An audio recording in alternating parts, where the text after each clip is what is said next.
Goeiedag almal, ek is Mani van Bloemfontein. Dit is vandag donderdag, die 8ste Mei 2025. Ons doen die nuus in kollig en verskeie koerante word weer eens net kortliks weergegee. En ons hoofopskrif vir vandag sê, rugbyspeler doodgeskiet deur veiligheidswag na onder onsie. Nuus hooftrekke vir vandag. Bende geweld, vlam weer op, na sterfte. Rugbyspeler sterf in onder onsie met veiligheidswag. Mevrou Suid-Afrika gaan nie deelneem aan kompetisie. Nampo Oesdag gereed vir baie besoekers. All Black speler sterf op 97-jarige ouderdom. Boys High teen Gryp Bloemfontein die komende naweek. 'n Jong pa, wat ook 'n belovende rugbyspeler was, is glo deur 'n veiligheidswag doodgeskiet nadat 'n rusie ontstaan het omdat hy in die parkeerterrein van 'n winkelsentrum in Philippie 'n blikkie bier gedrink het. Dale Jansen, wat 30 jaar oud was, wat vir die klub Young Wesley gespeel het, is op 28 April doodgeskiet nadat hy familievriende na die Philippie Plaza winkelsentrum geneem het. Die polisiewoordvoerder sê hulle het by die winkelsentrum 'n lijk van 'n man gevind wat verskeie skietwonde opgedoen het. Hy is op die toneel doodverklaar. 'n Geregtelike doodsondersoek sal gedoen word. Jansen het in die parkeerterrein by die bakkie glo 'n blikkie bier gedrink. Veiligheidswagte het na hom gestap en hom ingelig dat hy dit nie mag doen nie. Hy het glo foto's van die veiligheidswagte begin neem en gesê hy gaan 'n saak teen hulle maak.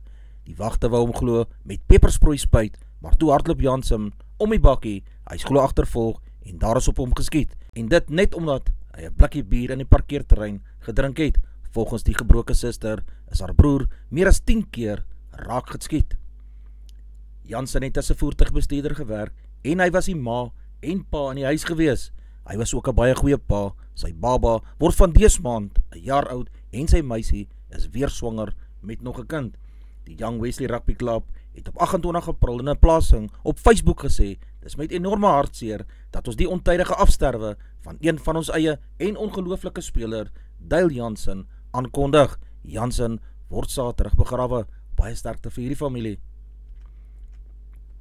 2 mans is dood en 1 gewond in 'n skietvoorval in Tafelsig in Mitchells Plain. Die polisie vermoed dat die voorval wel bende verwant is. Volgens die polisiewoordvoerder het die skietery Dinsdag aand op die hoek van Platte Klipstraat en Kabelweg plaasgevind. Die polisie is na die toneel ontbied waar 2 mans van onderskeidelik 18 en 19 jaar oud met koelwonde gevind is. Hulle is op die toneel doodverklaar. 'n Derde slagoffer wat gewond is na die hospitaal vir verdere mediese behandeling gebring.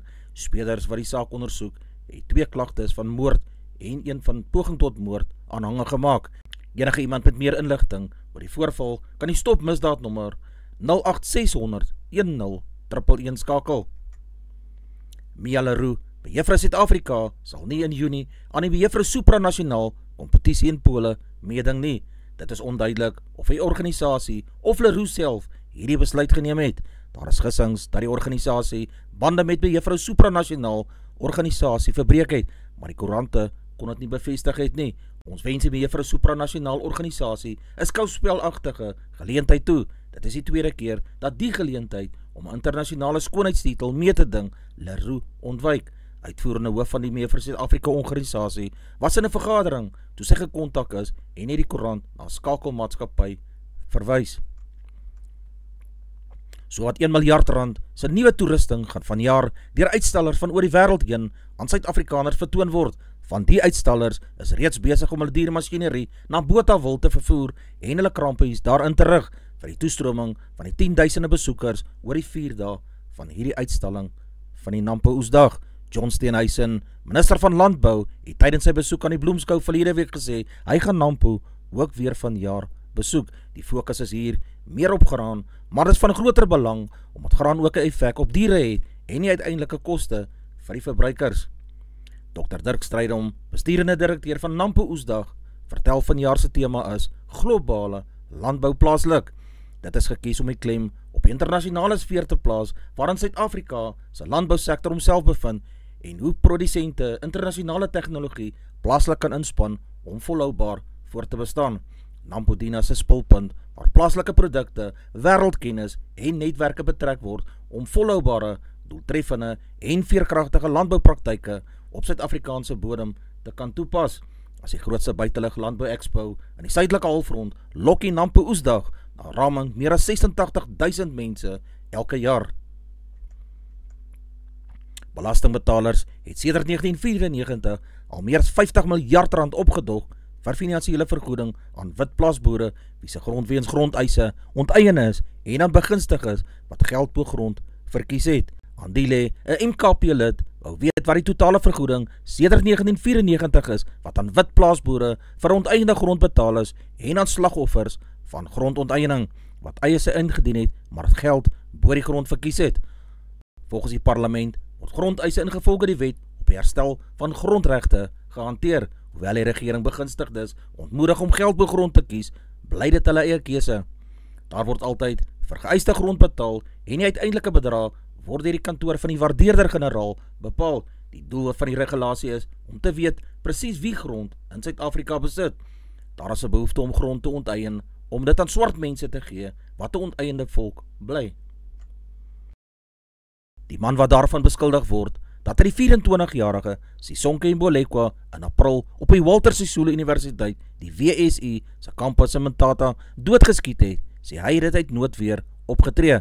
Malelise Mampane, 54 jaar oud, wat aangekla word van die moord op Mbolekwa op 15 April, doen aansoek tans om borgtog in die Landdroshof in Mthatha, aanklagte van moord, poging tot moord, die besit van 'n vuurwapen met die doel om 'n misdaad te pleeg en die besit van 'n ongelisensieerde vuurwapen en ammunisie staar hom in die gesig. Die staat staan sy borg teen en beskou hom as 'n vlugrisiko omdat daar onduidelikheid is oor sy adres indien hy 'n borgtog vrygelaat sal word. Mampane het aangedui dat hy borgtog van tussen 2000 en 5000 rand sal kan bekostig. Die NVG het bevestig dat die saak tot 13 Mei uitgestel is. Die universiteit het Mampane geskort terwyl 'n ondersoek voortduur om vas te stel of hy aan wangedrag skuldig is. Die X3 motorvoertuig word hier in Suid-Afrika gebou by die BMW se fabriek in Roslyn, net buite Pretoria. Onder die eenkap sit die groep se bekende 2 liter turbo diesel en soos genoem, bied hy nie net goeie krag nie, maar hy kan ook baie lig op brandstof wees. Een van die eerste dinge wat opval as jy die X3 aansit, is hoe stil die kajuit in die binnekant is. Die instrumente is bykans alles digitaal en die voorkoms is modern en netjies. Die eenheid is 'n 2 liter 4-silinder turbo diesel. Sy kraglewering is 145 kW, die wringkrag is 400 Nm. Die radkas is 'n 8-gang outomaties. Hy verbruik 6,2 liter per 100 km. Die prys is 1,1 miljoen rand. Die X3 bied gerieflike sitplek aan 5 mense en het 'n groot laairuim agterin. Die poskantoor is in Julie 2023 in sakeredding geplaas. Die entiteit het 2,4 miljard rand van die nasionale fiskus in die 2023-2024 boekjaar ontvang, wat sy huidige bedrywighede, die gedeeltelike koste van meer as 4000 afleggings en die betaling van krediteure ondersteun het. Die sakeredders hou vol die poskantoor benodig 'n verdere 3,8 miljard rand in finansiering om die goedgekeurde sakereddingsplan toe te pas. Hulle vra oor onder meer dag 0, die dag waarop alle kontant uitgeput sou wees, by die poskantoor volgens die sakereddingspraktisyns in Oktober 2024 in die gesig sou staar. Die stand van die entiteit, geslote takke, voormalige werknemers en die poskantoor se eiendom is Dinsdag in die komitee deur LPs geopper. Australië die junior bokke Dinsdag aand geklop in die 120 rugby kampioenskap wedstryd wat in Canberra gehou is. Suid-Afrika was in die tweede helfte nog met 17-0 voor, maar uiteindelik met 24-29 vir die Aussies verloor. Vroeër Dinsdag het Nieu-Seeland 11-3 aangeteken in 'n wegholsege van 45-21 oor Argentinië.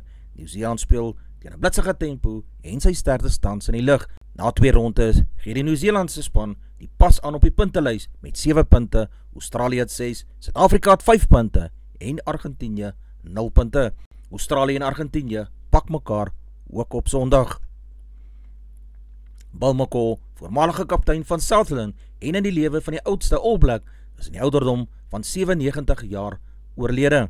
McCall, 'n verlangse familielid van die voormalige All Black kaptein Richie McCall, was 'n hardwerkende losvoorspeler wat tussen 1951 en 1954 in 32 wedstryde, waaronder 5 toetse vir die All Blacks gespeel het. McCall het bekendheid verwerf toe hy Sutherland gehelp het om die Brit-Ierse Leeu's in 1950 te klop en hy het 'n paar jaar later sy buiging vir die All Blacks gemaak en in 3 toetsoorwinnings gespeel.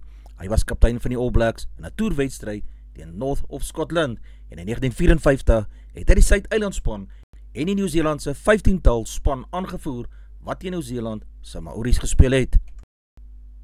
India die kragmeting in die driehoekige eendagreeks in Colombo met 23 lopies teen Suid-Afrika se dames gewen. Die Proteas wat steeds segeloos in die reeks is, kan nou nie meer vir die eindstryd wat Sondag beslis word kwalifiseer nie. Hulle laaste liga wedstryd is môre teen Sri Lanka. India is ingestuur om te gaan kolf en met Jamina Rodriguez het 123 aangeteken van 101 balle wat insluit 15 vure en 1 6 en Deepti Sharma het 93 aangeteken van 84 balle wat insluit 10 vure en 2 6e. Aan die spits het 'n stewige 337 vir 59 bilbeurte opgeskapel teen Suid-Afrika. Suid-Afrika het veggees getoon deur 314 vir 7 in 50 bilbeurte te antwoord. Derksen het 81 aangeteken van 80 balle wat insluit 5 vure en 2 6e. Chloe Tryon het 67 aangeteken van 43 balle wat insluit 4 vure en 5 6e. Het 'n goeie kolfbeurt vir die Proteas in die wedloop gehou. Die debutante Mianay Smith het 39 aangeteken en Nondumiso Shangase het 36 aangeteken met die kolf. Tryon het 8 bowlers ingespan met Massabat Atlas wat 2 vir 51 in 8 bilbeurte aangeteken het. Nadine de Klerk het 2 vir 54 geneem in 9 bilbeurte en Nomdluleko Mlaba het 2 vir 71 in 8 bilbeurte ingeryg. Aprilia, Jorge Martin se span het vroeër vanjaar die reël voorgestel wat Ryer kans gee om eers 'n paar toetse te doen voordat hy weer op die motorfiets spring nadat hy weens 'n besering vir 'n lang tyd buite aksie gewees het. Martin, die heersende wêreldkampioen, het in die voorseisoen sy hand en voet beseer wat meegebring het dat hy eers in April sy terugkeer in die Qatarse Grand Prix kon gemaak het. Aprilia het voor dit al 'n versoek gerig dat die regulasies gewysig moet word sodat hy eers in toetssessies weer vertroud met sy motorfiets kan raak. Dit is toe van die hand gewys, maar nou vanaf die naweek se Franse Grand Prix sal 'n opsionele toetsdag wel toegelaat word. Die spanne mag kies waar hulle die toetsdag wil aflê. Rohit Sharma, kaptein van India se cricketspan in toets en eendag cricket, het gister sy uittrede uit die lang formaat van hierdie spel aangekondig. Die 38-jarige Sharma, wat reeds verlede jaar ook uit internasionale T20 cricket getree het gesê hy sal wel voortgaan om eendag cricket vir India te speel. Die voormalige Wimbledon kampioen Petra Kvitova het uiteindelik weer 'n oorwinning gesmaak na 'n wankelrige terugkeer na die sport na die geboorte van haar eerste kind. Die 35-jarige Tsjech het al 4 haar wedstryde verloor sedert sy in Februarie teruggekeer het na 15 maande weg van die tennisbane. Dinsdag het sy egter Roemenië se Irina Camelia Begu met 7-5 en 6-1 in die eerste ronde van die Italiaanse Ope in Rome gewen. Kvitova, wat Wimbledon in 2011 en 2014 gewen het al tot nommer 2 op die wêreldranglys gevorder. Kvitova, wat volgende teen Tunesië se Ons Jabeur speel, koester geen hoë verwagtinge vir haar terugkeer nie. Ek sal bly speel tot ek nie meer geniet nie, sê sy aan die koerante.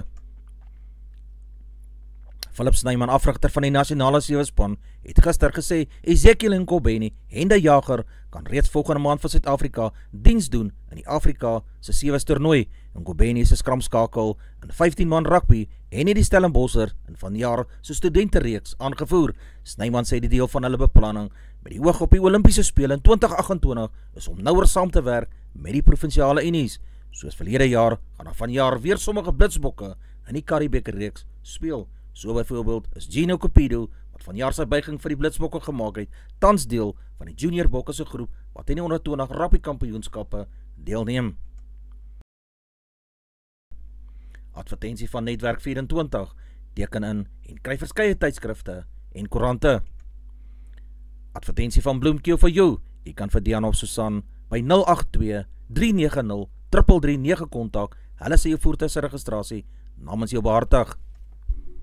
Ons weerbrug vir die streek lyk so: Messina 15:30, Polokwane 14:26, Lepalale 15:30, Mbombela 14:31, Mahikeng 13:26, Pretoria 16:27, Johannesburg 14:24, Ermelo 19:23, Richards Bay 1825, Pietermaritzburg 1424, Durban 1824, Port St. John's 1922, Bethlehem 1922, Bloemfontein 1224, Allewal Noord 1124, Welkom 1324, Vryburg 1325, Kimberley 1526, Appington 1730, Prieska 1527, Springbok 1428, Karasburg 1831, Keetmanshoop 1830, Mariental 1730, Alexanderbaai 1419, Brandvlei 1627,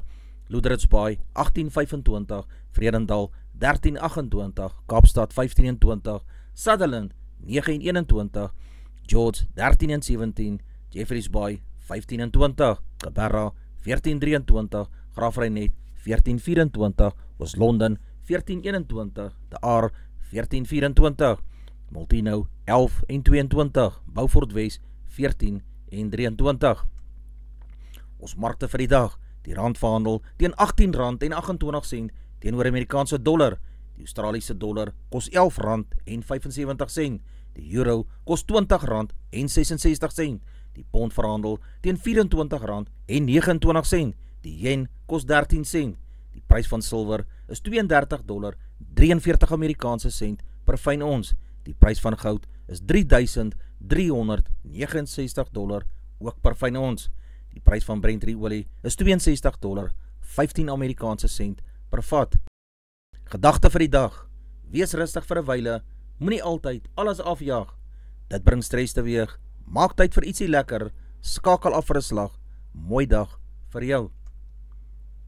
En dan op 'n ligter noot, of moet ek sê, 'n dierder noot, die bekroonde wynlandgoed Bloemendal in Durbanville gaan einde Mei opgeveil word, die eienaars wil minstens 250 miljoen daarvoor hê, die landgoed van 249 hektaar is in 1702 gestig en produseer wyne van hoë gehalte, waaronder Chenin, Blanc, Chardonnay, Pinotage en Cabernet Sauvignon, wat oor talle jare pryse ontvang het, lydens die advertensie van die eiendomsgoed Rossen, waar die veiling gaan behartig. Bloemendal word deur 'n klomp eienaars besit. Die Rossen eiendomsgroep sal die veiling op Woensdag 28 Mei behartig. Dis al vir vandag. Onthou om te like, deel met jou vriende en jou vriendinne en onthou om te subscribe. 'n Aangename dag word vir julle almal toegewens.